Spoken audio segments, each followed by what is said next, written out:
Tied up now 3-3 in the Acer Team Story Cup, guys. This is a best of 9. First team to 5 wins between XMG and mYinsanity. Now you might be thinking, hold the phone, Violet's not part of XMG, but there's a bit of a merger or clan or something to that extent. I'm not sure of the specifics, but it's legitimate, it's legal, Take TV's aware of it, and they've said it's cool. So without further ado, spawning in the top left corner of the map, the man who's caused probably the most controversy today, just through his presence alone, the Blue Zerg player, Violet.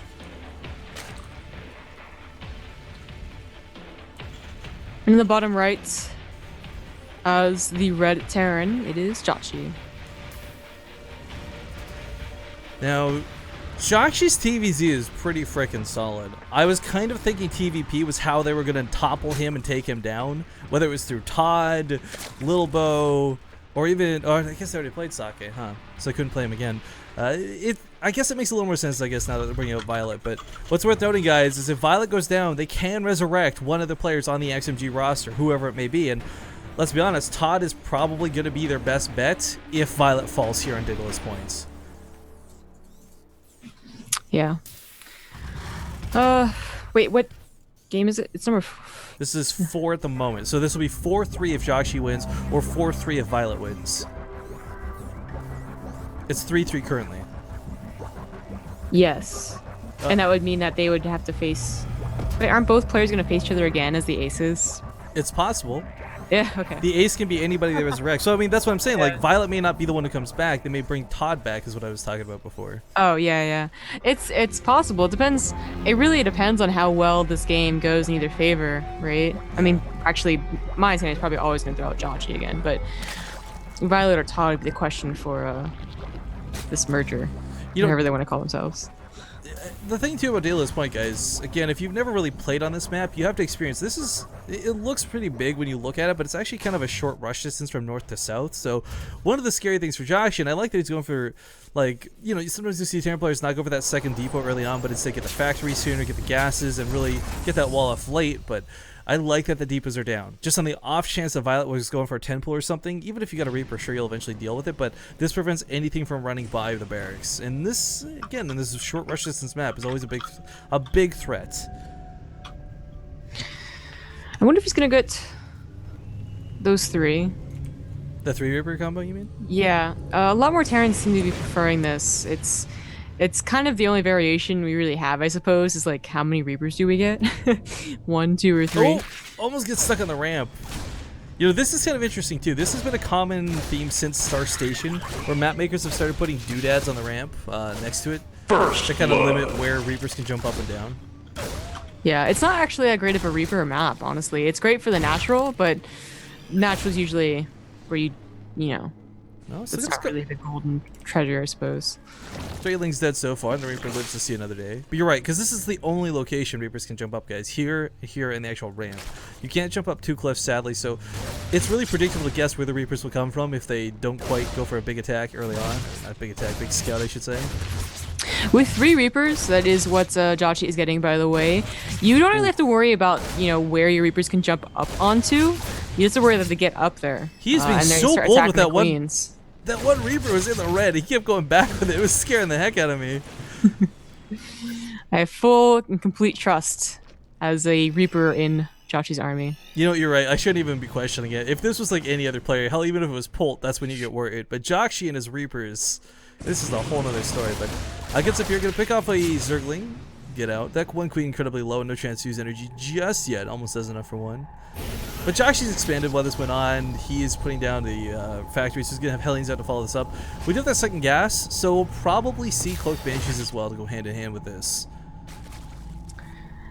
I do like when they do that. I think when you get 3 Reapers, adding in that Banshee and with Cloak is really, really powerful. I mean, the only thing you really have to worry about is very fast mutas. In that case, that's why you have Reapers, is the scout, right? Ooh, nice step on the creep tumor, actually. Goes for shooting the queen, immediately swaps over the tumor. Still gotta be careful. I think now is a good opportunity to go ahead and go into the main with just 1 Reaper. Well, even if it dies, you still have 2, because you need to see that Roach Warren. He's gotta be careful too. There are the Lings out. Like, they're specifically waiting for the Reapers to jump up there.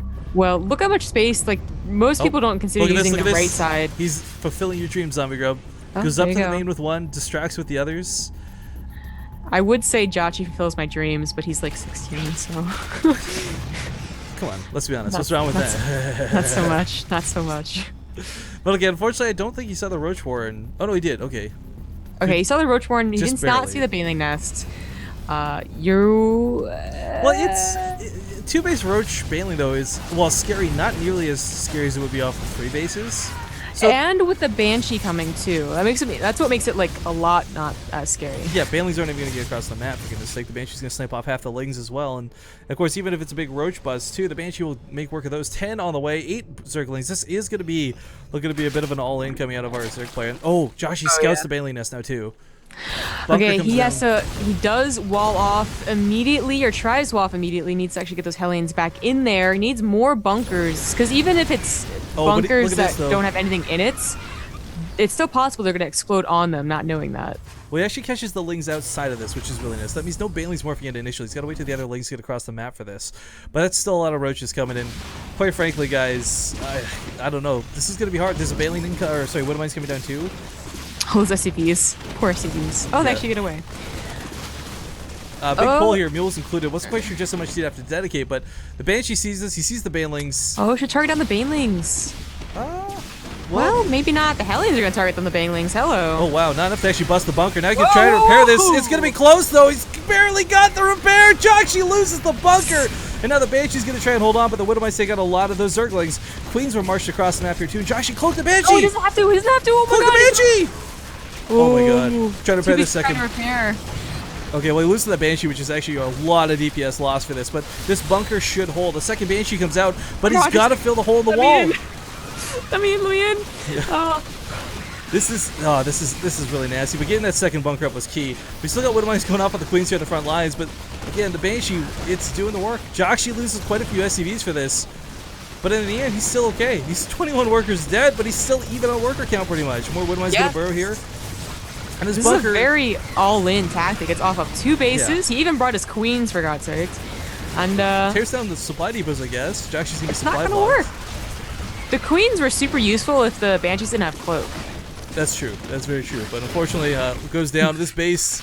Gonna resume mining again in a moment's time as Hellions clean this up. And for Violet, he's still got a healthy worker count. But what we mean by all-in, guys, is there's no tech to follow this up. I mean, there's a layer on the way, but I mean, let's be honest, the worker kills were not devastating. Jjakji still recovers from this. I mean, at best, Violet can try to play this out, but Jjakji just simply holding this was all that was necessary. And I've seen a ton of Widow Mines too, by the way, so even like a follow-up attack is going to be not the most likely thing. We got 4 Spore Crawlers coming down necessarily, of course, because he knows Banshees are going to be the counterattack option, but I mean, Spore Crawlers can only cover so much, and there's always ways to fly around them with Banshees. Yeah, I mean, if you find one spot where there's no spores, you can actually just take down maybe even a hatch or their lair. It's deadly. Violet is getting a very fast lair behind this, though, as opposed to, like, a faster third or something, and he doesn't need an Overseer for a mobile detection. The lair started before that attack, so, I mean, he had future plans. Okay. But...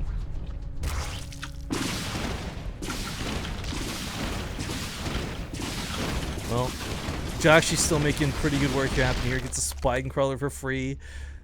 Violet's stuck on 2 bases when as a Zerg player you'd want to be on 3 at this point. He's got no +1 weapons, he's got no upgrades whatsoever other than metabolic boost. And I mean, Jjakji's coming up on 1-1. Combat shields are on the way. This is such a good start for him. A very good start. The Mutas would be terrifying had he taken more damage. That actually would have been a potential kill move. But, as it is, Jjakji really, he's on 2 base comfortably. He has Widow Mines, he has Marines, he has his wall, not quite back up, but he doesn't have to worry about it anyways. He lost one of the Banshees, and he didn't really get any drone kills with it, but I mean, again, whether it's picking up infrastructure, harassing Roaches, it's free damage. And even if a Viking pulting it up, running around the map, cleaning up Overlords. 3rd base on the way for Violet, but Jjakji, man, it's not even about having an army supply lead, which he currently does, it's having that tech behind it. Those +1 upgrades, like, Violet's not even thinking about 1-1 right now. He can't. Evolution Chambers are on the way, but he's not been able to afford it to this point. Violet's banking a surprising amount of gas, though. He's going to be able to build 10 Mutas. Yeah, but I don't know. It's more like Banelings that he's going to need, I feel. Let's not forget, too, there's always that threat of picking up and dropping from the 3rd to the main, which is going to be a huge nuisance. That's a huge amount of distance Zergling's going to have to run around to catch. But okay, as the game sort of normalizes out for the time being, Jjakji's on 3 bases as well, quite comfortably. As Zombie Got pointed out, there are a lot of Mutalisks on the way, but it's Mutalisks running into a lot of bio that have a very distinctive upgrade advantage. I kind of feel like as long as Jjakji plays this out safe, he plays it right, with the Widowmine coverage especially, he should be okay moving into this mid game. My scary thought though is this is what we've seen multiple times, where if you sit back too long, if you play too passive, Violet's going to recover in a big way and maybe even take a lead. Yeah, that's gonna take a long time. Jjakji's still doing exactly what he needs to do, which is just getting a third up and running, and then he has the force that he would have at the typical attack with Medivacs, but just a little bit later. Look at that army supply though. And there's so many Marauders in this, Bailey's gonna have such a hard time connecting. This is gonna be nasty. But big attack on the way, Bailey's did complete. They do have centrifugal hooks and he will be fighting on creep, so Violet has got that much going for him. But getting past these Widowmines is going to be no easy task. Oh god, gonna zone everything out here. It's like freckles is what it is. Just Widowmines placed everywhere. No easy way to engage. The Mutalisks are out, but they can't quite engage into this head on yet. Now trying to slam into this to get a good connection on those Marines. But the Widowmines connecting to the Mutalisks, picking them off one at a time is all he needs. Marines cleaning this up as well. Violet gonna lose so much in the air and so much on the ground. This small push with the reinforcements will end the game, and this looks like Jjakji. Oh boy, good game's gonna be called. mYinsanity now 4-3, putting XMG on match points.